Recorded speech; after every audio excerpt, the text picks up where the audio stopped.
Manhã da quinta-feira, hoje é dia 10 de abril, estamos recebendo aqui nos estúdios da Vale Feliz a Franciele Kikoff, que é corredora e participa de competições nacionais e internacionais, vai falar para a gente sobre a sua experiência mais recente, também como começou a sua trajetória. Se você é nosso ouvinte raiz, já dá volume no rádio porque sabe que o assunto vai ser bom. E lembrando que a nossa entrevista é gravada e publicada diariamente às 11 horas da manhã, por isso se inscreva no canal do YouTube da Vale Feliz para receber as notificações. Franciele, muito prazer em tê-la conosco nesta manhã. Bom dia. Prazer, bom dia, o prazer é todo meu, muito bom retornar aqui novamente. Legal, para a gente bater um papo, né? Bom, Franciele, eu acho que para a gente iniciar o nosso bate-papo, você poderia contextualizar, né? Um momento em que despertou em você essa vontade de fazer corridas, como é que você foi se adaptando, né? Como é que foram os tempos de preparação até chegar nas competições? Sim, o começo foi bem aleatório. Eu sempre pratiquei exercício, sempre gostei de praticar exercício, sempre estava envolvida na escola, em alguma atividade, fazia de tudo. Nunca fui assim de recusar nenhum esporte. Esporte sempre foi, sempre esteve presente, assim, sempre queria fazer tudo que dava. E aí eu fazia academia na MR, que até hoje eu faço lá também, e a gente começou ali, num grupinho amador, e aí era mais o grupinho da academia mesmo, e era mais final de semana, a gente se reunia no domingo de manhã no parque, e aí a gente era mais para a gente ter aquele momento de confraternização, de tomar um chimarrão depois da corridinha. A gente dava uma corridinha ali, depois às vezes corria por 40 minutos, 1 hora e ficava 2 horas tomando chimarrão e conversando, né? Então era começou ali essa paixão, assim. Isso foi ali por 2017, 2018.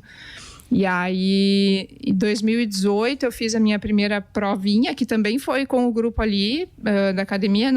A gente foi evoluindo, foi correndo um pouco mais constante, começou a fazer... A gente corria só nos domingos, aí começamos a tentar correr um pouquinho mais durante a semana, e a gente, então, resolveu se desafiar, e a gente se inscreveu para uma provinha em Porto Alegre, e assim começou. E aí o grupinho continuou por um tempo, e depois cada um começou a praticar outras coisas e outros compromissos, e a gente seguiu, porque eu sempre gostei da atividade e acabou se tornando parte, assim, do meu dia a dia, né? Enfim, e acabou se tornando uma paixão. Isso foi 2017, 18, e daí 2019 que eu vi que realmente eu tinha um pouco mais de facilidade, né, nessa questão de treinamento. Eu gostava de treinar, assim, e aí eu procurei uma assessoria de corrida, e aí comecei a investir mais em planejamento, né, comecei a fazer mais um planejamento de provas, assim, me inscrevia para uma prova e aí treinava mais específico para aquela prova, assim. Então foi 2019, nós estamos em 2025, já fazem 6, 7 anos mais ou menos que a corrida vem fazendo parte do meu dia a dia aí. A pergunta que fica, o chimarrão sai ainda ou não? Olha, não sai mais, pior, não tem saído mais, é uma pena. A gente como todo grupinho, assim, geralmente, né, tu tem um começo, tu tenta manter, assim, mas aí o dia a dia, os compromissos, e aí o pessoal acaba se envolvendo em outras atividades, aí só realmente, assim, quem tem essa gana, assim, essa paixão, que realmente persiste, assim, né? Mas é bacana, assim, eu vejo que mesmo não tendo a corrida, mas o pessoal que começou comigo, todo mundo se mantém em alguma atividade, né? Então, isso também é bom, assim, que ninguém abandonou também a questão da atividade física, que é bem importante, né? Uhum. Fran, a gente pegou o início do teu trabalho, que era correr 3, 5, depois 10, e agora a gente teve uma prova aí em Farroupilha com 100 quilômetros. Exato, foi um desafio, assim, que eu me propus no final do ano. A gente vai evoluindo nas distâncias, vai gostando. Tem corredores que gostam de uma determinada distância, por exemplo, 21, que que diz então que é a meia maratona, ou tem gente que gosta de correr só maratonas, que é os 42. Aí, como eu sou corredora em trilha, eu gosto de correr em trilha, tem gente que gosta de correr só asfalto, né? Então, vai variando assim conforme o estilo da pessoa. E aí, mas a minha... Eu sempre fui aumentando de pouquinho em pouquinho as distâncias. Nesses 6, 7 anos foram várias provas que eu fiz e várias distâncias, e eu nunca, assim... Eu sempre fui aumentando aos pouquinhos, né? Sempre fui vendo até onde o meu corpo respondia bem, assim. E aí, no final do ano passado, eu fiz uma prova em novembro, em Petrópolis, no Rio, e aí tinha sido a minha maior distância. Foram 67 quilômetros lá, e choveu muito, muito aquele dia. Estava muito, assim...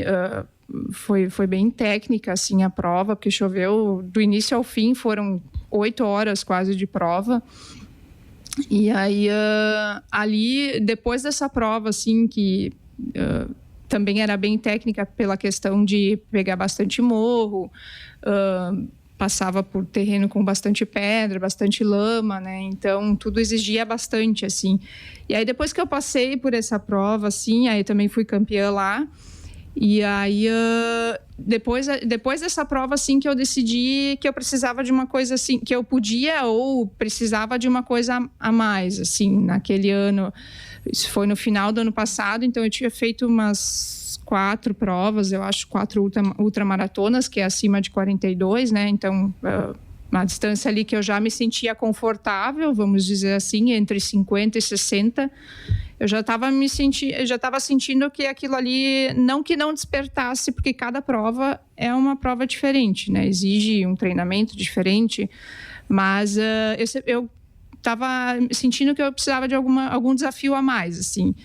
E aí depois dessa prova, então, como tinha sido por a prova que eu tinha feito a maior distância e por mais tempo também de exposição, assim, de corrida, então eu decidi procurar um desafio novo. E aí eu já tinha a intenção de chegar até os 100 quilômetros algum dia, mas eu sempre tinha essa meta, assim, nas distâncias. Um dia eu vou fazer 100 quilômetros, que é os 3 dígitos, né, que dizem. Então, e aí...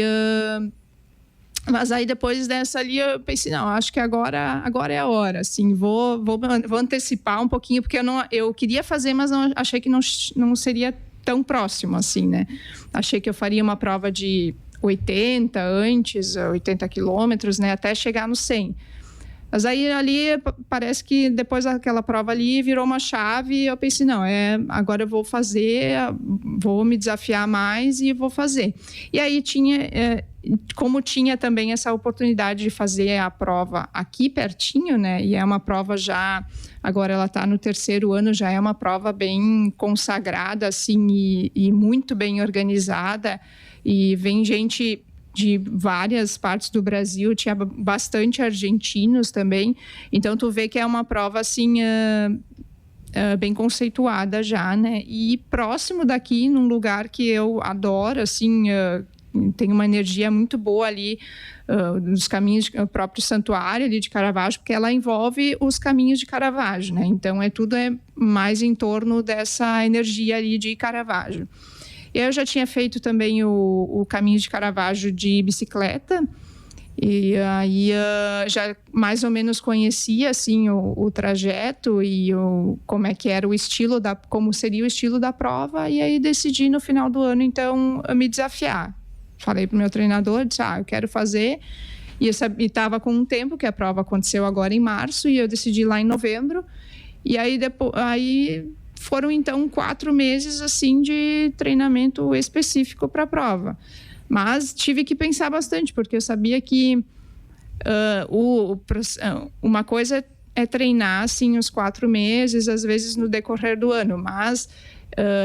tu decidir fazer uma prova em novembro, quando tu tem as festas de final de ano, quando tu tem todo o verão pela frente, que sempre aqui é quente, decidi passar por um treinamento, assim, que eu sabia que ia me exigir bastante nessas condições, assim, tu tem que estar bem ciente de que vai abrir mão de muita coisa, assim, principalmente por ser período de férias, período de praia, né? Então, eu tive que também ter essa consciência de que eu decidi, porque não é simplesmente assim, eu vou decidir e vou fazer uma prova, e eu tenho que pensar em tudo o que tu precisa fazer para chegar até lá, né?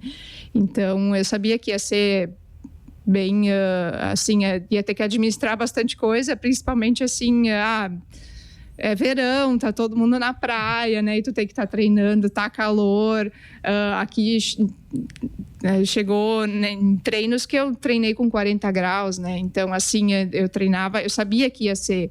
Então, tem que tudo estar um pouco também consciente disso para tomar uma decisão dessas, né?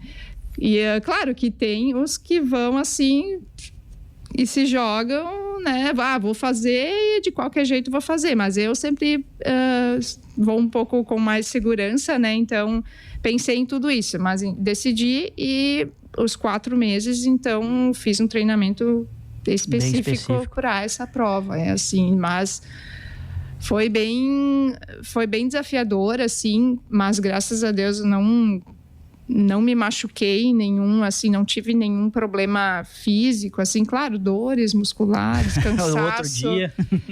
Eu tive semanas, assim, que chegava a fazer 150 quilômetros, eu tive treinos, finais de semana, eu passava o domingo inteiro, saía domingos de manhã e voltava de tarde, assim, ficava 8, eu cheguei a fazer 8 horas de treino, 64 quilômetros em treino, sabe? Então, os meus treinos de final de semana geralmente giravam em torno de 50 quilômetros, 40 quilômetros. Então, e querendo ou não, vamos dizer assim, no sábado eu tinha um treino. Aí no sábado de noite eu não podia sair, eu não podia fazer muita coisa, porque no domingo eu tinha o meu treino maior. Então, acaba que e envolve não só eu, como a minha rotina, a minha família toda, né? Então, todo mundo tem que entrar junto não nesse... Não é só você sintonia. que tá... entrar um pouquinho nesse processo, assim, mas é legal, porque tu acaba te adaptando também. Eu acabo também... às vezes acabei deixando de fazer coisas para também... Tu não pode privar 100% do social, pensar... porque o projeto por mais que todos estejam envolvidos, mas o projeto é teu, né? Então, tu também não pode se restringir totalmente para não pirar também, porque senão... Fran, terminado os 100 quilômetros, desafio aí de vida, né? Que nem você disse, já tem novas perspectivas, né? Porque o corredor, ele termina uma já pensando na outra, né? O que você tem aí programado para os próximos meses? Eu tenho basicamente, até o momento, eu tenho 3 provas programadas. Eu tenho uma no final de maio, agora em São Paulo, que eu vou usar como treino para uma prova maior que eu vou fazer agora no final de junho. E aí, e em agosto. Então, eu penso também tudo a curto e médio prazo, assim, não muito longo prazo, porque... acaba que, vamos dizer assim, eu não sou corredora profissional, eu tenho meu dia a dia, né? Então, não adianta, às vezes, a gente programar muito, porque acaba que os compromissos, o dia a dia, né? A gente tem que conciliar tudo, né? Então, eu vou fazer uma prova em São Paulo, no final de maio, que vai ser 55 quilômetros. Aí eu vou utilizar como treino para uma prova maior, que faz em final de junho na Itália, que vão ser 80 quilômetros. E depois, em agosto, eu tenho uma prova em Minas, também aqui já programada, e também é uma prova bem concorrida aqui no Brasil, na nossa modalidade, assim, em sentido de inscrições, assim, é bem difícil. Eu já me inscrevi no ano passado também, porque é bem concorrida, assim, para se inscrever. Então, a princípio, são essas 3 provas que eu tenho programadas já, mas também, como estava comentando no início, essa semana foi divulgado o calendário do Campeonato Brasileiro de Corrida em Trilha, e aí saiu no meio disso, que vai ser em início de junho em Itatiaia, no Rio de Janeiro. Então, é uma prova que decide... vamos dizer, o campeão brasileiro da modalidade, que aí vai para o sul-americano e, consequentemente, vai para o mundial, conforme forem os resultados, né? Então, essa prova entrou essa semana e eu pretendo ajustar para participar, né? Porque era um dos objetivos também. Mas tudo vai se encaixando aí no meio do caminho, no meio do treinamento, né? Então... Para acompanhar a trajetória da Fran, como é que faz? Porque a Fran viaja, a gente viaja junto às vezes com as viagens dela, né? Porque ela posta coisas nas suas redes sociais. Onde é que a gente encontra a Fran nas redes sociais? Eu, sinceramente, assim, eu não consigo ser muito ativa na questão de mostrar meu treinamento, porque eu tenho meu dia a dia, assim, e acabo treinando de madrugada, então, às vezes, eu peco um pouco, o pessoal também me cobra, assim, queria ver, e posta mais, a gente queria acompanhar mais, mas o dia a dia, assim, vence a gente e, às vezes, não dá. Mas eu tenho a minha rede social, né, no Instagram, que é Fran Kiekow, meu nome mesmo. Lá eu consigo colocar algumas coisas dos meus parceiros também, né? E aí hoje eu tenho um acompanhamento com nutricionista, com fisioterapeuta, na MR Studio que eu faço treinamento de força, e também tenho a Mombora, que é uma apoiadora nos suplementos, né?